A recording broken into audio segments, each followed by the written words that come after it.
তারা কেউ ছিলেন ক্যামেরার সামনে, কেউ বা সেটের পাশে, কেউ শুটিং শেষ করে ফিরছিলেন, আবার কেউ প্রস্তুত হচ্ছিলেন পরের দৃশ্যের জন্য। ঠিক সেই সময়ই থেমে যায় জীবন ঘড়ি।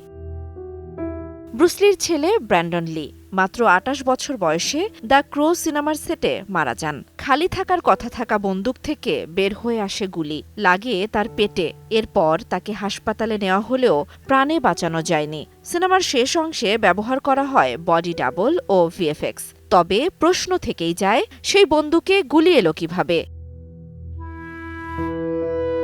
অন্যদিকে গ্ল্যাডিয়েটর সিনেমার সময় মারা যান ব্রিটিশ অভিনেতা অলিভার রিড। বারে সময় কাটাতে কাটাতে হঠাৎই হার্ট অ্যাটাকে মৃত্যুবরণ করেন। এরপর মুখ কৃত্রিমভাবে ডিজিটালি তৈরি করে শেষ করা হয় সিনেমার শুটিং। প্রযোজকদের গুনতে হয় আরও $3 মিলিয়ন বাড়তি খরচ। তবু শেষ পর্যন্ত সিনেমাটি অস্কার জেতে। আরও বেদনাদায়ক করে তোলে রিডের বিদায়।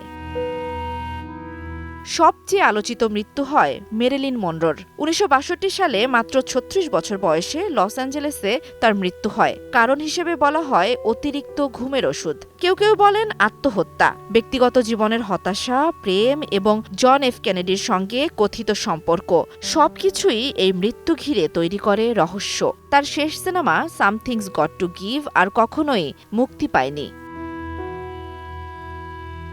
সিনেমার পর্দায় তারা ছিলেন অমর, তবুও বাস্তব জীবনে রহস্যের অন্ধকারে হারিয়ে গেছেন চিরতরে। জান্নাতুল দোলনা, সময় সংবাদ।